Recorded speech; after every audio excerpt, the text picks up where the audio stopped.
AP సీఎంగా చంద్రబాబు ప్రమాణ స్వీకారం చేశాక 24 మందికి ఎమ్మెల్యేలకు మంత్రి పదవులు దక్కాయి. అందులో ఉండి ఎమ్మెల్యే రఘురామకృష్ణంరాజుకు మంత్రి పదవి దక్కుతుందని అంతా ఆశించారు. కానీ ప్రస్తుతానికి ఆయన నో ఛాన్స్ అనే విషయం ఆయనే ఒక ఇంటర్వ్యూలో చెప్పారు. ఈ విషయంపై తాజాగా రఘురామకృష్ణంరాజు స్పందిస్తూ కీలక వ్యాఖ్యలు చేశారు. ఆయన తిరుమల శ్రీవారిని దర్శించుకుని ఆర్ఆర్ఆర్ ఇడ్లీ పేరుతో ఏర్పాటు చేసిన రెస్టారెంట్కి రిబ్బన్ కట్ చేసి స్టార్ట్ చేశారు. మంత్రి పదవి దక్కకపోవడం పైన స్పీకర్ పదవి వస్తుందన్న ప్రచారం పైన ఆయన స్పందించారు. స్పీకర్ పదవే కాదు, ఏ పదవైనా చేయడానికి రెడీ అన్నారు.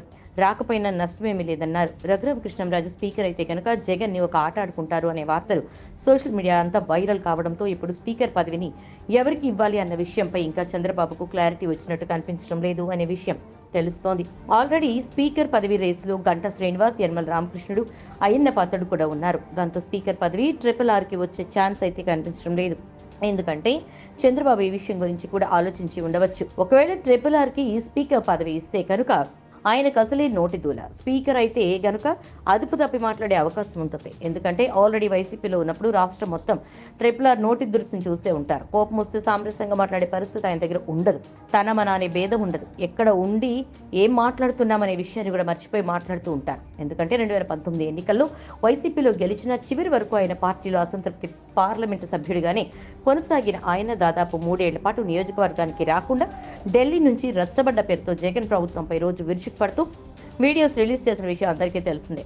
తనపైన ఎన్ని కేసులు పెట్టినా పెద్దగా చెల్లించకుండా ఆయన నేరుగా వైసీపీలో ఉంటూ నాడు టీడీపీకి మద్దతు ప్రకటించిన విషయమూ తెలిసిందే. రాజకీయాల్లో ఎప్పుడు సమీకరణాలని ఒకేలా ఉండవు. ఎవరి అవసరార్థం వారికి అనుకూలంగా మార్చుకుంటూ శత్రువుల్ని మిత్రులుగా, మిత్రుల్ని శత్రువులుగా చేసుకున్న ఎన్నో సందర్భాలు కూడా మనం చూసాం. ఈ రోజు ఉన్న RRR వ్యక్తిత్వం రేపు కూడా ఇలాగే ఉంటుందన్న గ్యారంటీ లేదు. ఇప్పుడు టీడీపీలో ఉంటూ కాలం కలిసి వచ్చినప్పుడు వైసీపీకి సపోర్ట్ చేసిన ఆశ్చర్యపోనవసరం లేదు అన్న ఒక అనుమానం కూడా చంద్రబాబులో కూటమి సభ్యుల్లో వ్యక్తమవుతున్నట్టు తెలుస్తోంది. ఈ విషయాలన్నీ తెలిసి తప్పు చేస్తే కనుక అదే దురుసుతనం రిపీట్ అవుతుంది. కాబట్టి ఆయన్ని కాకుండా ఇంకెవరినైనా ఆ పదవికి ఎంపిక చేసే అవకాశం కనిపిస్తోంది. వారిలో గంటా శ్రీనివాస్, అయ్యన్న పాత్రుడు పేర్లు ప్రధానంగా వినిపిస్తున్నాయి. గంటా శ్రీనివాస్ అయితే సంయమనం పాటిస్తాడు. ఏ పనైనా చక్కబెట్టడంలో ప్రత్యేక పాత్ర పోషిస్తాడు. కాబట్టి ఆయన అయితే కనుక స్పీకర్ పదవి సూట్ అవుతాడని టాక్ తెలుగు తమ్ముళ్ళలో వినిపిస్తోంది. అలాగే అయ్యన్న పాత్రుడి పేరు కూడా వినిపిస్తుంది. కానీ ఆయన రీసెంట్ గా వైసీపీ అధినేత జగన్ చావలేదు, బతికే ఉన్నాడు అంటూ చేసిన కామెంట్స్ ఇప్పుడు సోషల్ మీడియాలో బాగా వైరల్ అవుతున్నాయి.